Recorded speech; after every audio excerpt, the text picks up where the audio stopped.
Olha só, vamos falar de um assunto delicado. Sabe aquela imagem da pessoa que tem as finanças na ponta do lápis? Planilha impecável, aplicativo de investimento bombando, uma pose de controle absoluto? E se eu te disser que isso é, na maioria das vezes, pura ficção? Uma fantasia, uma roupa chique para esconder o caos emocional que, na verdade, manda e desmanda no nosso dinheiro. Pois é, hoje a gente vai rasgar essa fantasia e desmascarar a maior mentira que contam por aí, a de que decisões financeiras são racionais. E para começar, essa frase da Roquei Dube, que é assim, um soco no estômago de tão genial, é exatamente isso. O dinheiro na nossa mão vira um personagem. Ele tá ali, expressando nossas frustrações, nossos medos, mas a gente vai lá, passa um filtro, posta com uma legenda bonita e chama de estratégia de investimento. A verdade, meu bem, é muito mais crua. Bem-vindos ao grande palco, ao teatro secreto das finanças. Pode entrar, senta aí.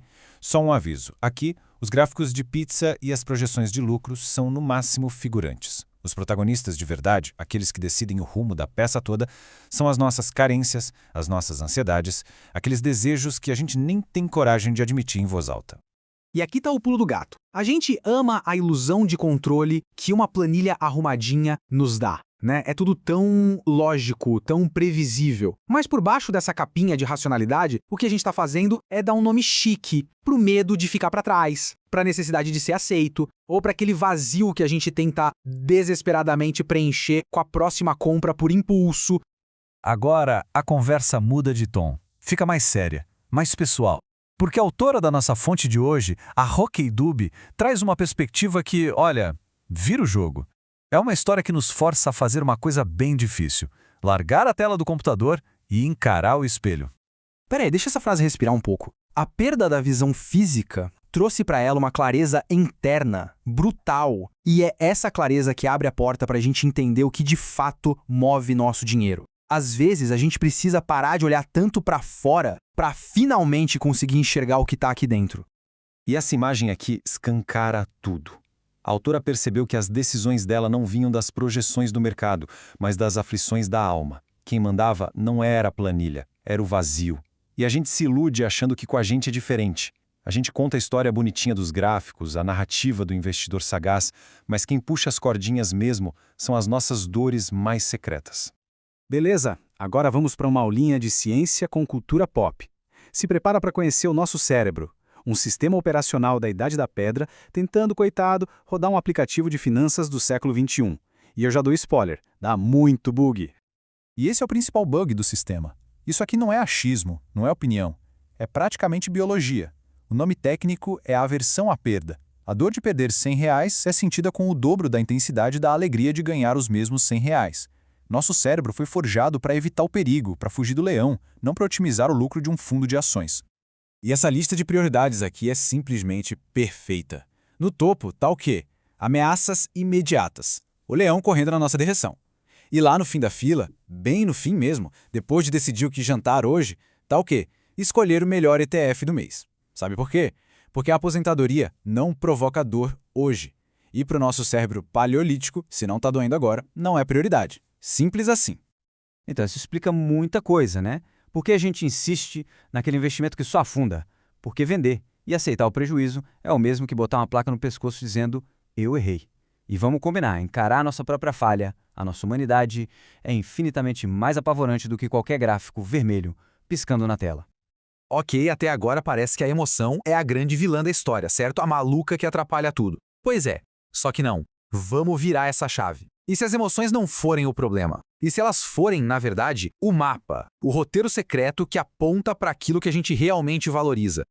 Pensa na racionalidade como o assessor de imprensa das nossas emoções. A emoção vai lá, toma a decisão no impulso, faz a bagunça, aí vem a razão, toda engomadinha, e solta uma nota oficial cheia de termos técnicos para justificar o injustificável. É o discurso para inglês ver.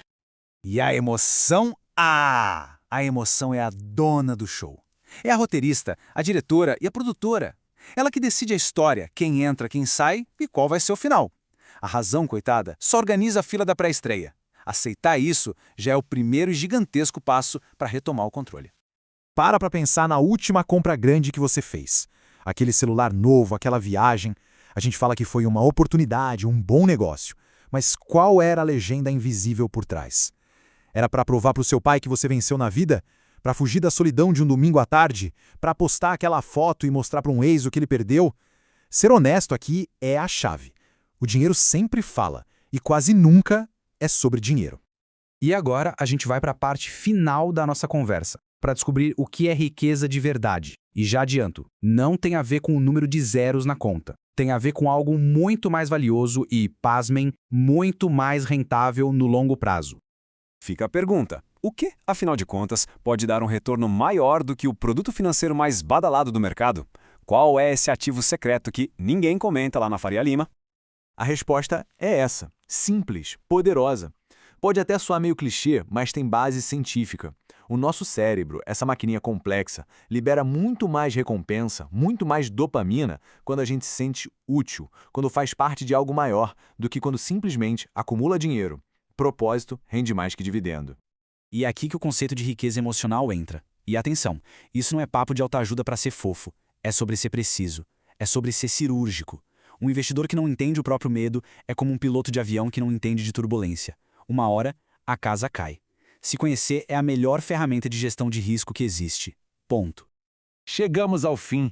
E o fim é com aquela verdade que a gente até sabe lá no fundo, mas que prefere não admitir. Aquele momento do soco no estômago. A hora de, como diz a autora, finalmente abrir os olhos.